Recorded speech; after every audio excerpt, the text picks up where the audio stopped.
જય શ્રી કૃષ્ણ મિત્રો, જય બજરંગબલી। આજે હનુમાન જયંતિ છે એટલે એક નાનકડી વાત કરવા માંગુ છું। આપણા શરીરની અંદર આપણો એક આયુનો સમય હોય, એ સમયની અંદર અદ્રક આપણી અંદર શક્તિ હોય।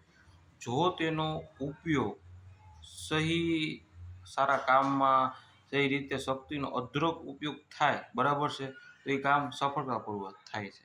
બરાબર, કહેવાનો મતલબ એક એવી શક્તિ હોય ભરપૂર કે એ સમયગાળામાં જો સાચી દિશા એને મળી જાય, કામમાં યુઝ થઈ જાય, બરાબર, તો તમે પૂછો માં, બરાબર છે। અમુક વાર એમ કહેતા હોય કે યંગ જનરેશન હોય છે 20 વર્ષની અંદર, 18 વર્ષ, બરાબર, 19 વર્ષ, તો એ કોઈક વાર 5,000 10,000માં બિચારો લેબર વર્ક કરતો હોય, ટૂંકમાં કહેવાનો મતલબ હોય મજૂરી કામ કરતો હોય 10,000 પગારમાં, બરાબર છે, મજૂરી જેવું કામ કરતો હોય 10,000 પગારમાં। પણ હું એમ કહું એ કરવાનું હું કામ કે ત્યાંથી એ નોકરી ગોતતો હોય છે, તો એ સમયગાળો બેરોજગારી રહે ને તો એને નિરાશા થાય।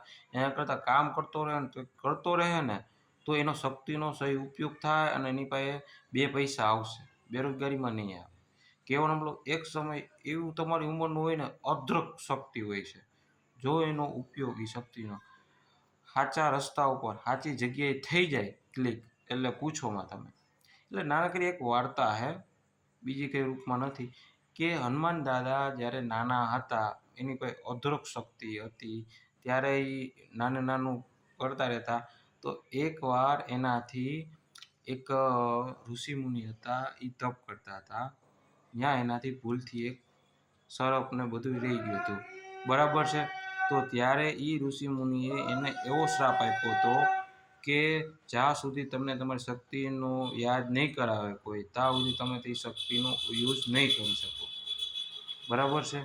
અને જ્યારે સીતા માતાને લંકામાં સંદેશ દેવા જવાનો થયો, ત્યારે એને યાદ કરાવ્યું કે હનુમાન દાદા, તમારી પાસે તો જે શક્તિ કોઈ પણ અમારી પાસે છે જ નહીં, આ કાર્ય તમે જ કરી શકશો। જ્યારે યાદ કરાવ્યું ને ત્યારે શક્તિ એની પાસે આવી ગઈ, અને ત્યારે એને જે કર્યો, કહેવાનો મતલબ એક સમય પછી એ શક્તિનો તમે યુઝ ક્યારે કરી શકો છો કે જ્યારે તમારી પાસે એને યુઝ કરવાનો કમાન્ડ આવી જાય, બરાબર છે।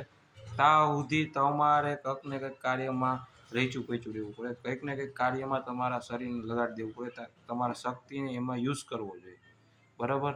અને એનાથી પછી જ્યારે એ એની રીતે દિશા અપનાવી લે છે। કહેવાનો મતલબ કે શક્તિનો વ્યય ન કરવો જોઈએ, શક્તિનો સારી રીતે એવો ઉપયોગ કરવો જોઈએ જે આપણી અંદર રહેલી છે। હું કામ અમુક વાર જેવી રીતે જ્ઞાનનો ગંગા વહેતો હોય, જો એમાંથી જેટલો લઈ લઈએ એટલો સારો છે, બરાબર છે, અને એટલો ઓછોય છે, પણ જેટલું આપણે લઈ શકીએ એટલું બેસ્ટ છે, એટલે લઈ લેવું જોઈએ। એવી રીતે આપણે શક્તિનો પણ આપણે ઉપયોગ કરી લેવો જોઈએ, ખોટી રીતે એનો વ્યય ન કરવો જોઈએ, બરાબર છે। થેન્ક યુ, જય શ્રી કૃષ્ણ। એક નાનકડી જ આ વાત હતી।